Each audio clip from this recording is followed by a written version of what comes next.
जरा बात आगे बढ़ाते हैं और बात करते हैं उन लोगों की जो गोनागो मुश्किलात से इन सर्दियों के अंदर दो चार है और बिजली की आंख मचोली से अवाम परेशान थी। लेकिन इत्तलात और खबर यह है कि कल जम्मू कश्मीर इंतजामिया की दरख्वास्त पर 300 मेगावाट इजाफी बिजली जम्मू कश्मीर को मिल चुकी है। उमर अब्दुल्ला की सरबराही वाले इजलास में यह फैसला लिया गया था कि मजीद 300 मेगावाट बिजली जो है वो ली जाए। और अब इत्तला यह है कि जम्मू कश्मीर ने एडिशनल 300 मेगावाट बिजली अयाम सर्दी के लिए जो है वो मैनेज कर लिए दिल्ली से। और ये इंक्रीज्ड एलोकेशन जो है इससे अब 1922 मेगावाट तक रात देर गए से ये पहुंच चुका है, यानी जो नए 300 मेगावाट आए हैं हमारे पास, तो कुल मिलाकर हमारे पास बिजली सप्लाई जो है वो 1922 मेगावाट है। और इतवार शाम से इसकी डिस्ट्रीब्यूशन भी शुरू हो गई, यानी कल शाम से ये डिस्ट्रीब्यूशन शुरू भी हो गई। और यही वजह कि कल शाम से ही हमने मुतअद्दिद इलाकों के अंदर देखा कि सप्लाई में थोड़ी बहुत बेहतरी जो है वो देखने को मिल रही है। 300 मेगावाट इलेक्ट्रिसिटी जो है वो सेंट्रल इलेक्ट्रिसिटी जनरेशन कंपनी से ली गई है, जो बाज़ाब्ता तौर पर एक मैकेनिज्म रहता है उसके तहत ली गई है। और कश्मीर के अंदर जहां पर इस वक्त बिजली की खपत सबसे ज़्यादा है और ये पैदावार जो है, ये जो टोटल अब हमारे पास डिस्ट्रीब्यूशन का सिलसिला है वो 1922 मेगावाट तक आ चुका है।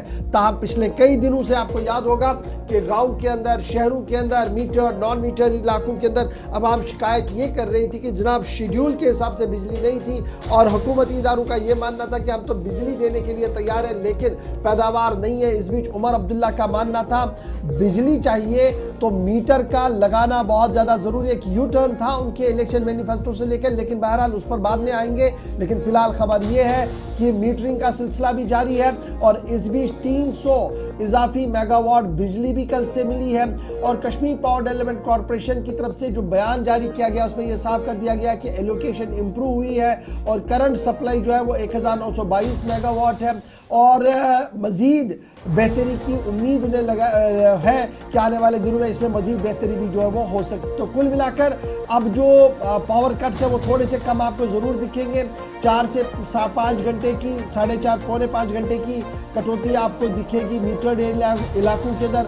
और नॉन मीटर इलाकों के अंदर जो 6 घंटे से भी 6 घंटे के आसपास बिजली कटौती रहेगी। रूरल एरियाज़ के अंदर 8 घंटे जो है वो कटौती रहेगी। अब ये सूरत हाल है जिस तरीके से इस वक्त श्रीनगर के अंदर बिजली की अशद ज़रूरत होती है और यही सूरत हाल होती है जम्मू के अंदर। जब जम्मू में दर्जे हरारत उरूज पर होता है, 40-42 डिग्री के आसपास, 45 डिग्री के आसपास चला जाता है, तो यहाँ पर भी सूरत हाल यही होती है कि बिजली की डिमांड बढ़ जाती है और अक्सर ट्रांसफार्मर जल जाते हैं। तो उस वक्त भी एक निज़ाम बेहतर बनाने की कोशिश की जा रही है। लेकिन दरअसल एक इंफ्रास्ट्रक्चर, जो बेसिक इंफ्रास्ट्रक्चर है उसको बनाने की बहुत ज़्यादा ज़रूरत है। फिलहाल बड़ी और राहत भरी खबर यह है कि रात देर गए 300 मेगावाट मिलना शुरू हो गए हैं। और ये मेगावाट जो है वो सेंट्रल जनरेशन कंपनी से ली गई है और सेंट्रल इलेक्ट्रिसिटी जनरेशन कंपनीज ने इस बात का भरोसा दिया था कि वो ये 300 मेगावाट देंगे, जिसकी यकीन दहानी कल से कराई गई और कल से बाज़ाब्ता तौर पर यह बिजली जो है वो मिल चुकी है।